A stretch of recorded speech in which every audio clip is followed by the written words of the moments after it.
The absolute genius of the idea of the 2-minute silence is that it is a silence. And that means that what people think about during the 2-minute silence is their own business. So you can have two people standing alongside each other, engaged in the same commemorative ritual and understanding it completely differently. You can bring together a conventional patriot and a highly critical pacifist, and they can do the same thing, but understand what they're doing completely differently. I think some critical people would see the act of commemoration as itself intrinsically conservative and possibly militaristic. But it's worth remembering that this has always been a tension that's going on in commemoration, and the critical voices have generally always been there and have generally also been heard. So in a sense, part of the process of commemoration is the debate and the argument.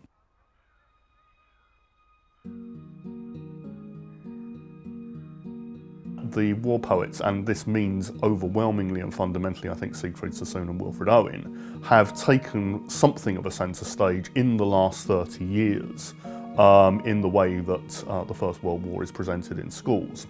Now, in some respects, necessarily, that places a particular interpretation on the war, a stress in terms of Wilfred Owen's own words on the pity of war, rather than perhaps what might be called the politics of war.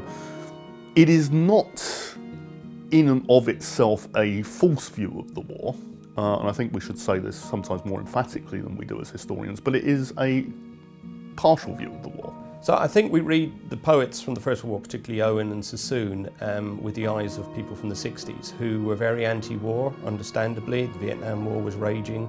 50 years on, in 1964, they were reassessing it. That's when Oh, What a Lovely War came out. So from then on in, anthologies have tended to push Wilfred Owen into sort of a core set of poems and said, read this because it's about the horror of the war, the futility of the war, etc. But when you read Owen's poetry, it's a lot more varied than that. So what we don't see now, I think, is his celebration of the soldier camaraderie. His recognition that actually being in battle can be quite an exhilarating experience as well. And Owen himself really wasn't a poet just about the First World War. His poetry is about all war. So I used to say, the historians say we need to rescue the First World War from Wilfred Owen. And I think it's the other way around, we need to rescue Wilfred Owen from the First World War.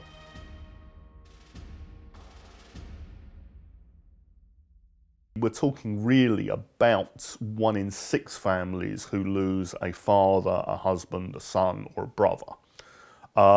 Now, this is bad. I mean, this is an extraordinary experience of mass bereavement, but it is not a universal experience. And so I think one of the things that we should be bearing in mind when we look at the way that commemorative ceremonies develop in Britain during and in the immediate aftermath of the First World War is a large part of what's going on is not people necessarily mourning their own dead, but showing a great deal of social solidarity with other people who have lost family members, sort of the famous sort of Wootton Bassett phenomenon. And again, I think there has been sometimes an interpretation of war commemoration which sees it as a mechanism of bringing individual psychological closure. It doesn't do that. What perhaps it does do is bring an element of political closure. I mean, when Jon Snow sort of starts talking about poppy fascism, it's the very fact that this commemoration that's going on that gets him a platform and an audience. Once it simply becomes rote form, then it's dead. When it becomes mere ritual, rather than ritual which is intended to create thought, to create argument, to create debate, I mean, it becomes, you know, like Trafalgar Day, really. So I think the argument around what it all means is actually central to it, and it's central to its vitality. Once people stop arguing about it, it should probably end.